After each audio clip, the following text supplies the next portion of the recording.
Hola! On se retrouve aujourd'hui pour une nouvelle vidéo bullet journal. En plus c'est la première donc je suis hyper excitée de la tourner. Dans cette vidéo tu vas pouvoir voir un petit peu comment j'organise les premières pages de mon bullet journal. Ça va te donner quelques idées de pages à mettre dans le tien. Après pour te donner une information, moi personnellement mon bullet journal je l'organise de septembre à août. Pourquoi pas de janvier à décembre? Parce que tout simplement je suis étudiante et mes partiels sont début janvier. Donc mes vacances de décembre je les passe à réviser, ce qui fait que je ne prends pas le temps de faire mon bullet journal. Je préfère le faire de juillet à août, comme ça me laisse le temps de le planifier, de choisir les différents thèmes, comment je veux le décorer, comment je veux le mettre en page et pour que vraiment en septembre il soit au top du top.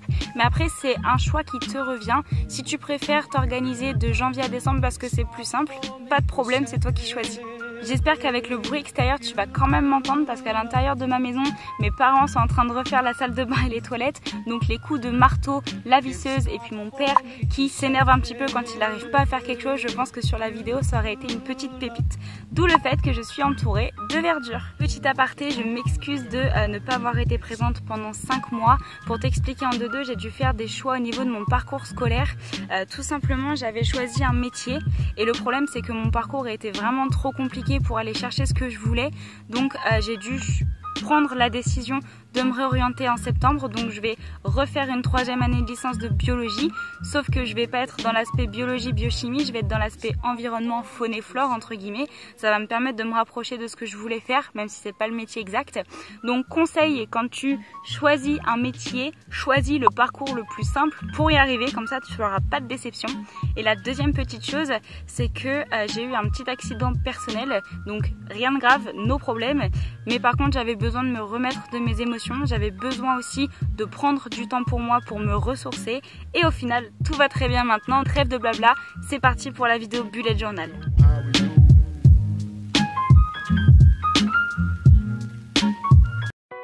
La première page est une page de garde qui me permet simplement d'ajouter mon nom, mon prénom ainsi que l'année du bougeot.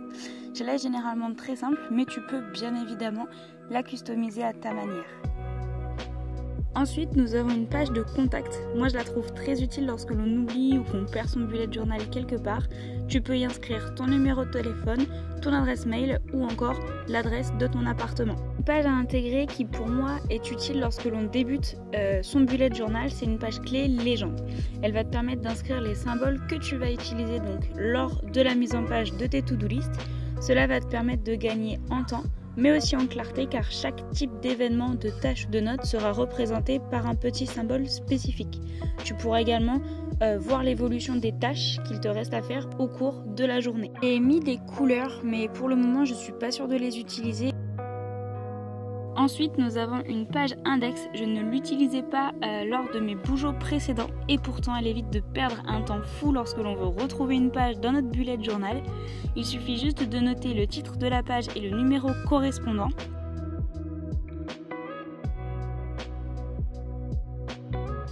Aujourd'hui, nous nous arrêterons ici. La suite sera dans une prochaine vidéo, donc reste à l'affût. La page suivante est pour moi indispensable. Je ne l'utilisais pas non plus dans mes débuts et c'était une grosse erreur de ma part.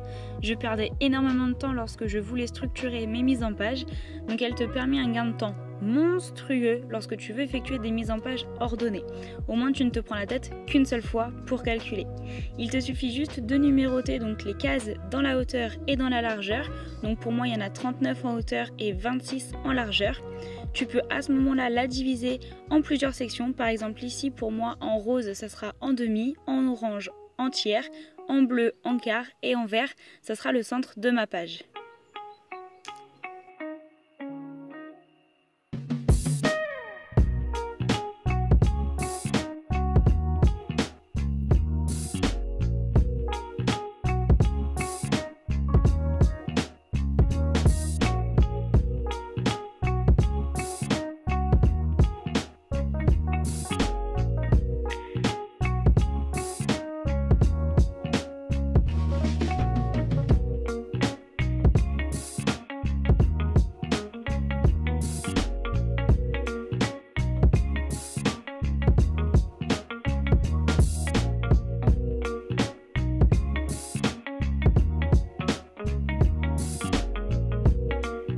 continuer, une petite page de garde qui marque le début de ma nouvelle année scolaire, je précise.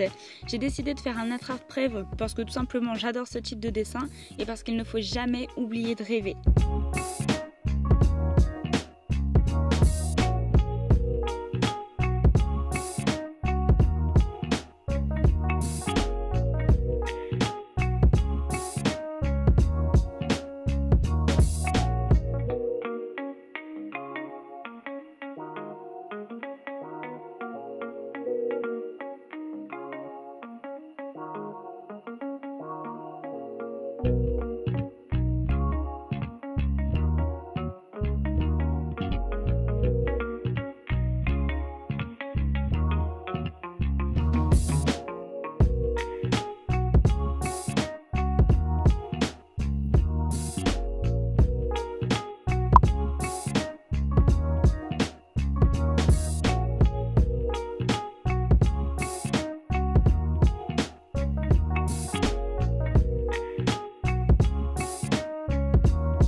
J'ai par la suite colorié mon dessin et inscrit une petite phrase « Follow your dreams » car pour moi chaque rêve peut être réalisé, il suffit juste de les suivre.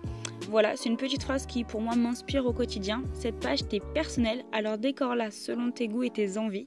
Elle doit te donner l'envie de continuer à feuilleter ton bullet journal.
La page suivante est une page d'objectifs. On m'a souvent dit qu'écrire un objectif permet de les réaliser plus facilement, bien évidemment si le travail est fourni par la suite, mais je trouve que c'est toujours plus gratifiant lorsque l'on vient cocher en cours d'année un objectif fixé et les revoir permet de se remotiver à chaque coup d'œil.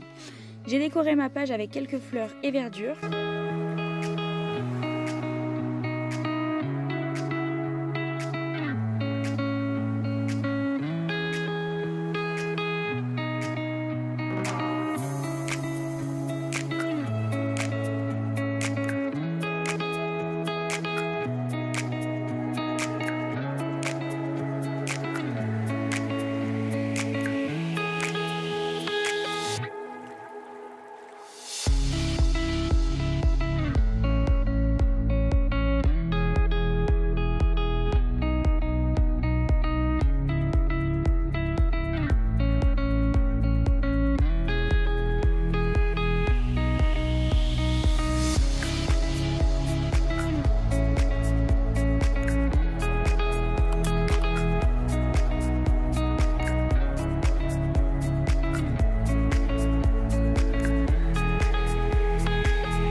l'ai séparé avec 4 thèmes. Travail, donc je vais pouvoir noter mes objectifs avec la fac et mon activité d'indépendante. Santé, avec les objectifs mentaux et physiques. La famille, où les amis et mon couple est compris dedans. Ensuite, personnel, qui ne concerne que moi, c'est-à-dire voyager dans un pays, reprendre le karaté, améliorer ma chaîne YouTube, etc. Je ne mets pas beaucoup d'objectifs parce que cela me permet vraiment de me concentrer à fond sur ce que je me suis fixé. Et en mettre de trop, pour moi, peut être un piège parce qu'on va souvent vite s'éparpiller. Nous arrivons à la wishlist. Donc elle te permet de faire le tri lorsque tu fais du shopping. Au lieu d'acheter quelque chose de manière impulsive, ici tu vas l'acheter de manière réfléchie. Elle te permet donc une consommation qui est assez raisonnable et réfléchie. Donc tu peux lister au fur et à mesure les objets dont tu as besoin et au moment où tu auras le temps et le budget pour l'acheter, tu pourras venir cocher la petite case correspondante. Nous voici sur la double page Morning et Bedtime Routine, donc je pense que tu connais les bienfaits de ce genre de routine. Et tiens, dis-moi si en commentaire une petite vidéo de mes routines et de leurs bienfaits pourrait t'intéresser. J'ai donc répertorié les différentes actions que je vais effectuer le matin et le soir avec le temps nécessaire pour les réaliser, pour me permettre d'être dans de good vibes le matin et le soir.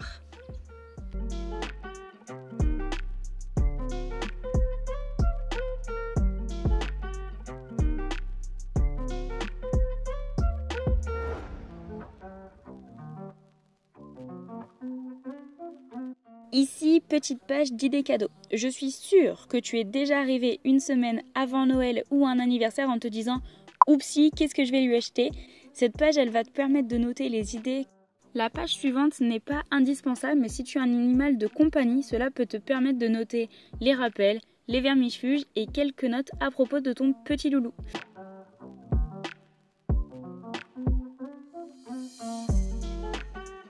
Voici la page des livres à lire. Je suis sûre qu'avant, tu notais les livres que tu avais envie de lire sur un bout de papier et un mois après, impossible de remettre la main dessus. T'inquiète, j'étais comme ça. Cette page va te permettre de rassembler les idées de livres que l'on t'a conseillés. La page suivante, c'est une page de tracker. Je trouve cette page assez intéressante quand tu es étudiante entrepreneuse ou que tu es étudiante et que tu as un travail.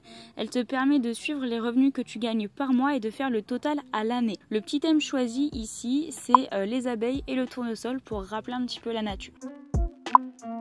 Le Level 10 Life est un outil de coaching qui te permet de t'épauler dans ta démarche de bien-être. Tu as juste à noter les catégories que tu as envie d'améliorer dans ta vie, par exemple les finances, la carrière, le couple, les passions, etc. De te donner une note entre 0 et 10. Le trimestre ou le semestre prochain, tu reviens et tu te renotes. La page suivante est intitulée « En 15 minutes ou moins ». Je me suis inspirée de la chaîne Les Astuces de Margot. Souvent, on se retrouve avec 15 minutes devant nous et la première chose qu'on fait, c'est scroller sur nos réseaux sociaux. Cette page, elle va te permettre de répertorier un nombre d'actions selon différentes catégories. Par exemple, ton animal de compagnie, l'entretien de ta maison, les études, le couple, personnel, etc. Et tu pourras piocher dans celle-ci lorsque tu te retrouveras dans la situation.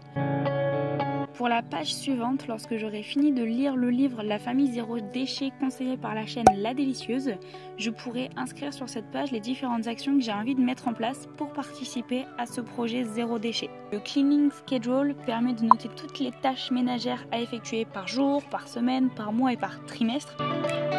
La page suivante est pour moi indispensable lorsque l'on débute sa chaîne YouTube. Elle te permet de noter les idées de vidéos que tu as et surtout de noter leurs avancées. Et si tu me suis sur Insta, tu as pu voir qu'avec une amie, on avait créé un compte Insta, un bien-être réussi, les clés.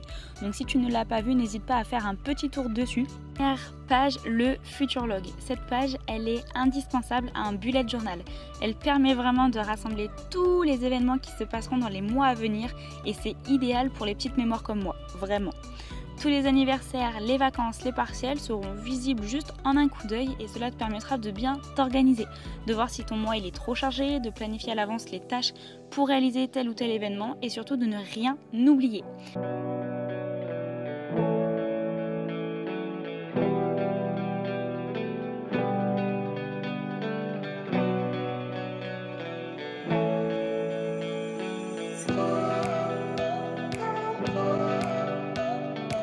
Je te conseille pareil de mettre un petit code couleur pour ne pas te perdre dans le genre d'événement que tu vas noter.